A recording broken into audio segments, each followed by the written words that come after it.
আমাদের সমাজে মধ্যবিত্ত মানুষের সংখ্যাটাই কিন্তু বেশি। এই মধ্যবিত্ত মানুষদের মনে থাকে হাজারটা স্বপ্ন, তাদের মনে থাকে হাজারটা লক্ষ্য। তারা চেষ্টা করে কিন্তু এই অল্প টাকার মধ্যে দিয়ে সমস্ত স্বপ্নকে পূরণ করতে, সমস্ত লক্ষ্যকে পূরণ করতে। কিন্তু বাঁশঝাড়ে একটা অদ্ভুত জিনিস, সেটা হলো মধ্যবিত্তদের একটা ফিনান্সিয়াল ট্র্যাপ। বলতে পারো আমরা না জেনে বুঝে এই ট্র্যাপে কোনো না কোনোভাবে আটকে পড়ি, জড়িয়ে পড়ি। আর যার ফলশ্রুতি কী হয় বলো তো, আমাদের অর্থনৈতিক দিকটা কোনোদিনও মজবুত হয়ে ওঠে না। ইনকাম বাড়লেও আমাদের অর্থনীতি কিন্তু তলানিতে ঠেকে যায়। হয়তো ইনকাম বাড়ছে চচ্চর করে, বা চেষ্টা করছি, খুব পরিশ্রম করছি, কিন্তু যে তিমিরে পড়েছিলাম ঠিক সেই তিমিরেই পড়ে থাকি। কেন? ওই যে আমরা একটা অদ্ভুত ট্র্যাপের মধ্যে দিয়ে ফেসে যাই। আমার আজকের টপিক বা আলোচনার বিষয়বস্তু হচ্ছে এই ট্র্যাপগুলো কী কী, এবং এখান থেকে সমাধান আমাদের কীভাবেই নিজেদেরকেই বের করে নিতে হবে, এই নিয়ে আমি আজকে তোমাদের সাথে পয়েন্ট ভিত্তিক কিছু আলোচনা করব, কিছু কথা শেয়ার করব। আশা করি অনেকটাই উপকারী হবে ভিডিওটি। তাই আমার একান্ত অনুরোধ তোমাদেরকে, গোটা ভিডিওটিতে একটু আমার সঙ্গে থাকো, তোমরা উপকৃত হবে। বাড়তি কথা না বলে আমি আজকের আলোচনাটি শুরু করে দিচ্ছি। প্রথম পয়েন্ট, জীবনযাত্রার মানটাকে অতিরিক্ত পরিমাণে বাড়িয়ে রাখা। যখন ইনকাম হচ্ছে তখন সেটাকে আরও বাড়িয়ে দেওয়া, এইটা একটা ট্র্যাপের মতো। ধরো কোনো কারণে তুমি প্রমোশন পেয়েছো, যে চাকরি বাকরি করছো, প্রমোশন পেয়েছো, বা নিজের একটা কোনো ব্যবসা করছো, সেটা আস্তে আস্তে মানে ভালোর দিকে এগোচ্ছে বা উন্নতির দিকে এগোচ্ছে। ঠিক সেই সময়তে মনে হয় না, আগে যে টাকা দামের চালটা খেতাম এখন আর সেই টাকা দামের চালটা খাবো না, আরও বাড়িয়ে দিই। বা দেখা গেল যে হুটপাটে এমন কিছু জিনিসপত্র নিয়ে চলে আসছি, বা এমনভাবে খরচাটাকে চালাচ্ছি, সংসার খরচটা, যেটা আগের থেকে অনেকটা কিন্তু মানে বেড়ে গেছে। আমরা নিজেরাই বাড়িয়ে দিয়েছি, নিজের মনকে এটা বোঝাচ্ছি, না আমার তো বেতন কিছুটা হলেও বেড়েছে, তাহলে আমি আমার ইনকামের বাড়ার সাথে সাথে আমার জীবনযাত্রার মানটাকে বাড়িয়ে দেবো না। দেখা যাচ্ছে যা ইনকাম করছি তার সমানে সমানে খরচা করছি, বা তার থেকেও বেশি খরচা করছি। এর ফলস্বরূপ কি হচ্ছে, একটা টাকা তো আমাদের হাতে থাকছেই না, এমনকি আমরা সঞ্চয়টুকু পর্যন্ত করতে পারছি না। তো এইটা বলতে পারতো একটা ট্র্যাপের মতো। আর এখনকার যুগ তো কি বলবো, মানুষকে দেখতে ভীষণ ভালোবাসে, কে কি করছে, কে কিভাবে চলছে, আমরা এইটা নিয়ে বেঁচে থাকতে একটু বেশি ভালোবাসি, যার ফলস্বরূপ আরও টাকা জলের মতো খরচা হয়ে যাচ্ছে। এইগুলি হচ্ছে ট্র্যাপ।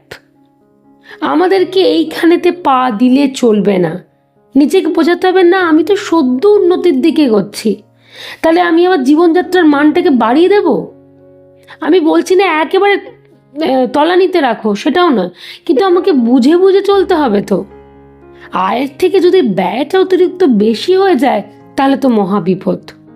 তাহলে দেখা যাবে চিরটাকালই স্বপ্ন, লক্ষ্য যেগুলো মনের মধ্যে প্রচুর রয়েছে সেগুলোই মনের মধ্যেই থাকবে, আর বাইরে আর বহিঃপ্রকাশ ঘটবে না। তো এই ট্র্যাপ থেকে আমাদের বেরোনোর চেষ্টা কিন্তু নিজেদেরকেই করতে হবে। এবারে দ্বিতীয় বিষয়টার কথা বলি, ঋণের বোঝা। আমরা মধ্যবিত্তরা সব কিছুকে ঋণ নিয়ে করতে ভীষণ পরিমাণে ভালোবাসি। কোথাও ঘুরতে যাব তো লোন নিয়ে নিচ্ছি, বাড়িতে একটা জিনিস কিনবো তো লোন নিয়ে নিচ্ছি, মানে কথায় কথায় লোন। কোনো শখ মেটাবো লোন নিয়ে নিচ্ছি, প্রত্যেকটা বিষয়তে লোন। এই লোন নেওয়ার চক্করে পড়ে প্রত্যেক মাসে তো আমাদের সেই টাকাটাকে পেমেন্ট করতে হচ্ছে সুদ সমেত। তো এটা কি ট্র্যাপ নয়? কিন্তু এই জিনিসটাই যদি আমরা নিজেরা চেষ্টা করতাম, শখের জন্য আলাদা করে সঞ্চয়, আলাদা করে লিকুইড ফান্ড, আলাদা করে এমার্জেন্সি ফান্ড, সমস্ত দিকের আলাদা আলাদা ভাগ করে যদি চলতাম, তাহলে দেখো নিজেদের ব্যবস্থা কিন্তু আমরা নিজেরাই করতে পারতাম। সকমির তো প্রয়োজনীয় জিনিসও বাড়িতে কেনাকাটি করতে পারতাম, সব কিছু সুন্দর বাইপাট হতো।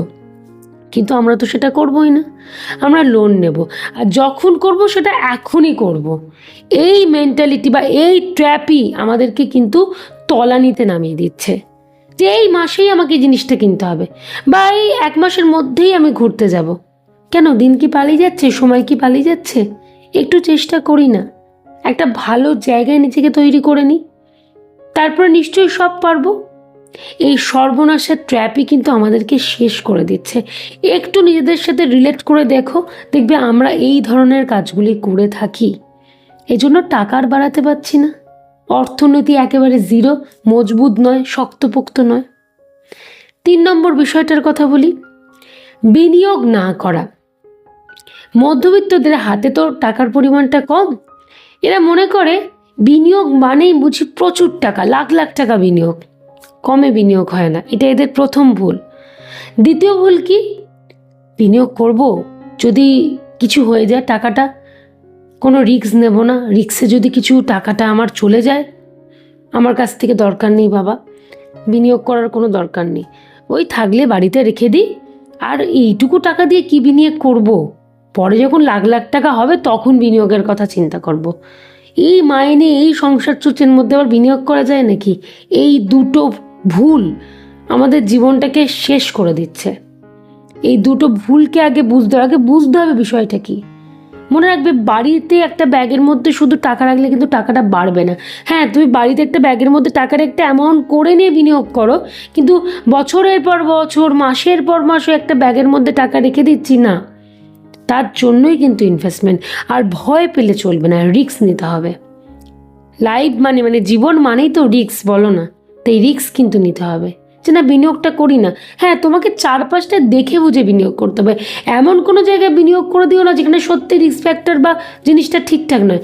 আগে প্রপার নলেজ নিয়ে তোমাকে সেই অনুযায়ী এগোতে হবে, তাহলে আর রিস্কের কী আছে। আর তোমাদেরকে আমি বারবার একটা কথা বলে এসেছি, আমরা আগের ভিডিওতেও বলি, লং টার্মের কথা চিন্তা করবে, শর্ট টার্মের কথা নয়। শর্ট টার্মের কথা চিন্তা করলে কিন্তু রিস্ক ফ্যাক্টরগুলো আসে, লং টার্মের জন্য চিন্তা ভাবনা করলে এই রিস্ক ফ্যাক্টরগুলো কিন্তু আসে না। তাহলে সহজে 3টে পয়েন্টের দ্বারা তোমাদের বোঝাতে পারলাম যে আমরা কেন জিরো হয়ে থাকি, কেন আমাদের মধ্যবিত্তদের এমন কিছু ট্র্যাপে আমরা নিজেরাই জড়িয়ে পড়ি না, যেই কারণে আমাদের অর্থনৈতিক দিকটা কিছুতেই মজবুত হয় না। ইনকাম বাড়লেও মজবুত হয় না, ইনকাম কমলে তো ছেড়েই দাও, আর বললামই না সেই বিষয়টা। কিন্তু আমরা যদি এই বিষয়গুলোকে খেয়াল রাখতে পারি, তাহলে আমরা দেখবি ট্র্যাপেতে পা দেব না, বা কোনো কারণে ভুলবশত দিয়ে ফেললেও সেখান থেকে সহজেই কিন্তু নিজেদেরকে গুটিয়ে নিতে পারবো বা সরিয়ে নিতে পারবো।